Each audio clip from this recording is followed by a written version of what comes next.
असदुद्दीन ओवैसी साहब 5 बार बिल फाड़ दे, उस पर कोई कानूनी कार्रवाई नहीं। इसका मतलब ये है कि ये लोग बीजेपी के बैकडोर से गठबंधन में शामिल है। अजय नईमी साहब से मोटी रकम ली गई, आपके रुकनुद्दीन साहब से मोटी रकम ली गई, शहनवाज साहब से मोटी रकम ली गई। वो 5 लाख 10 लाख 20 लाख जो इतनी आसानी से बोल रहे हैं, मेरे मोबाइल का सीडीआर निकालें, उनके मोबाइल का सीडीआर निकालें, मेरे किसी भी जिम्मेदार का इन्होंने जो नाम लिया उसके मोबाइल का सीडीआर निकाल के मैच कराएं। अगर मैच कराएं और सिद्ध करें, वरना मैं क्रिमिनल डिफेमेशन सूट कल फाइल करने जा। अस्सलाम वालेकुम रहमतुल्लाह। बिहार में इलेक्शन है, ये आप सभी जानते हैं। किसी कैंडिडेट को इलेक्शन के लिए किसी न किसी पार्टी से सिंबल चाहिए, किसी न किसी पार्टी से टिकट चाहिए। लेकिन पार्टी हर किसी को, अपने हर कार्यकर्ता को टिकट दे दे, ये किसी भी तरह से मुमकिन है ही नहीं।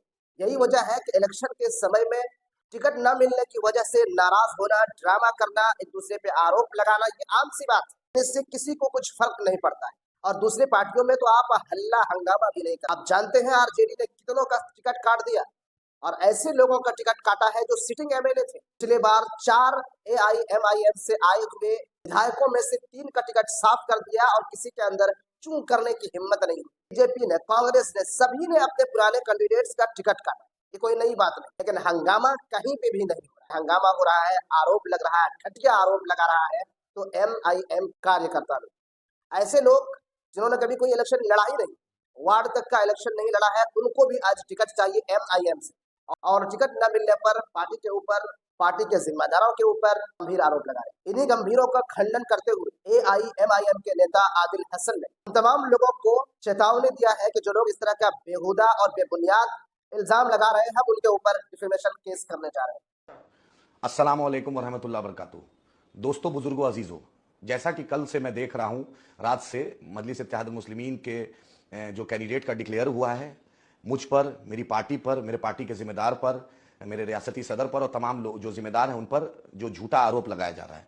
मैं आप तमाम लोग से बोलना चाहता हूं कि ये आप समझ लीजिए कि मैं खुद सुप्रीम कोर्ट का एडवोकेट हूं और MIM लीगल लड़ाई लड़ना जानती है। मैं खुद लीगल लड़ाई लड़ना जानता हूं।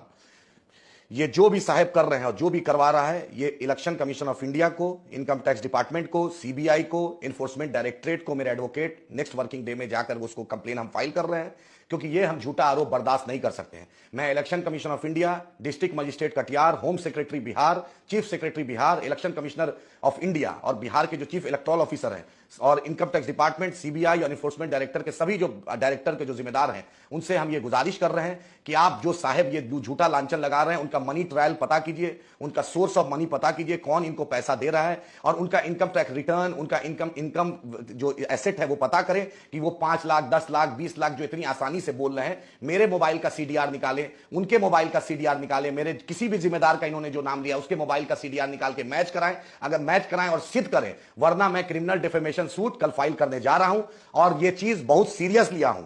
यह चीज कोई आसान नहीं है। मैं खुद वकालत करता हूं, मैं जानता हूं। जो भी साहब झूठा आरोप लगा रहे हैं, याद रखिए, देश का कानून और देश का संविधान ऊपर है। आपका लांछन लगाना, सोशल मीडिया में, फेसबुक में बोलना, इसको हम माफ नहीं करेंगे। इसको हम छोड़ेंगे नहीं कि आप कुछ भी बोल दीजिएगा और चलेंगे। ये याद रखिए, इसको आपको सिद्ध करना पड़ेगा, क्योंकि मैं खुद बलरामपुर बारसोई से चुनाव लड़ने जा रहा हूं। आप जो झूठा कैंपेन कर रहे हैं, एक एक जर्रा आपको सिद्ध करना पड़ेगा। हम संविधान को मानने वाले हैं, हम कुरान को भी मानने वाले हैं। यह सिद्ध करना पड़ेगा कि आपने ये झूठा आरोप किसके कहने पर क्यों लगा रहे हैं। जो भी साहब हैं, जो फेसबुक में लिख रहे हैं, इंस्टाग्राम में लिख रहे हैं, व्हाट्सएप में लिख रहे हैं, और जो शेयर कर रहे हैं झूठा जो बेबुनियाद आरोप, मैं याद रखें, मैं खुद वकील हूं और मजलिस इत्तेहादुल मुस्लिमीन का सिपाही हूं, और खुद एक ब्यूरोक्रेट घर में पैदा हुआ। मैं जानता हूं लीगल लड़ाई लड़ना। आपसे यही बोलना हो कि आप माफी मांगिए, वरना मैं कल नेक्स्ट वर्किंग डे में election commission, enforcement directorate, home secretary Bihar, district magistrate Katihar, chief secretary Bihar और जो तमाम इनकम टैक्स की एजेंसी को मेरे एडवोकेट चिट्ठी लिख रहे हैं, और इंशाल्लाह इस पर हम कानूनन कार्रवाई करेंगे।